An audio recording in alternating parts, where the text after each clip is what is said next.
Au fin fond de la campagne anglaise, derrière les grilles de la résidence privée de la reine à Sandringham, se tient une réunion de famille pas comme les autres.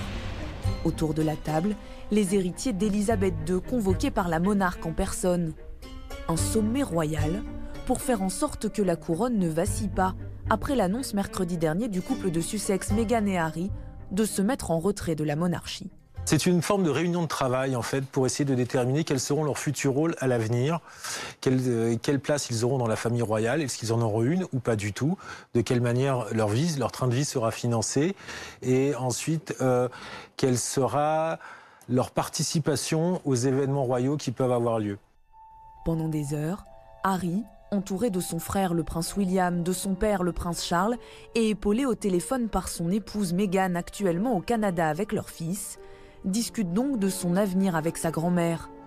La reine, un peu prise de court la semaine dernière, quasiment mise devant le fait accompli, mais qui finalement, après réflexion et discussion, a donné son feu vert à ce désir d'indépendance. Bien que j'aurais préféré qu'ils restent des membres à temps plein de la famille royale, nous respectons et comprenons leur souhait de vivre une vie plus indépendante en famille, tout en restant une partie importante de ma famille. Un accord qui ouvre la porte à une période de transition. Pendant plusieurs mois, le couple princier s'engage donc à partager son temps entre le Royaume-Uni et sa nouvelle résidence à 5000 km de là au Canada. Une émancipation qui, en Grande-Bretagne, est loin de faire l'unanimité auprès des sujets de Sa Majesté. Nous acceptons le changement, mais je pense que lorsqu'il s'agit de la famille royale, nous voulons que certaines choses restent les mêmes. J'en étais sûr que ça allait finir comme ça. Elle vient, elle repart. Je pense qu'après 2 ans et demi de mariage, elle s'enfuira avec le titre, le bébé et l'argent. Meghan Markle, critiquée, pointée du doigt par les Anglais comme responsable de cette situation. Elle américanise la famille royale, disent certains. D'autres parlent d'un Mexit, nouveau dossier qui ne fait qu'éclabousser la monarchie, sauf qu'en réalité, Harry y est largement pour quelque chose dans cette décision.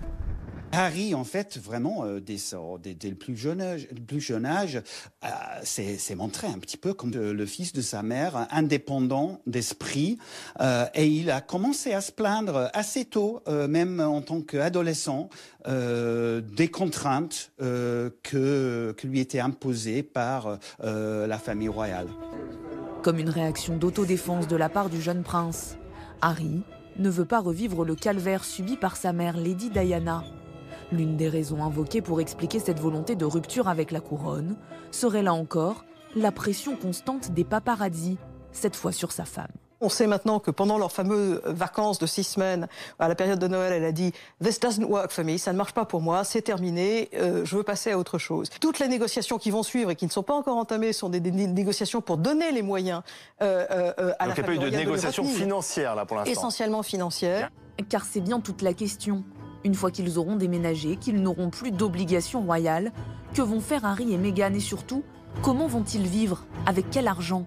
Harry et Meghan touchent une somme et de la reine et du prince Charles tous les ans. Ce qu'ils veulent, c'est de toucher l'argent en attendant qu'ils trouvent d'autres moyens pour se financer aux États-Unis ou en Grande-Bretagne.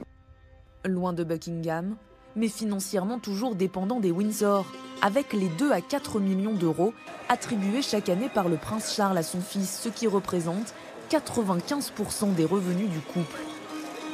De l'autre côté de l'Atlantique, en revanche, pas d'avantage pour Harry, 6e dans l'ordre de succession au trône. Même si la reine est chef d'État du Canada, elle n'en a pas la citoyenneté. Harry et Meghan devront donc passer par une procédure d'immigration classique pour entériner leur changement de vie.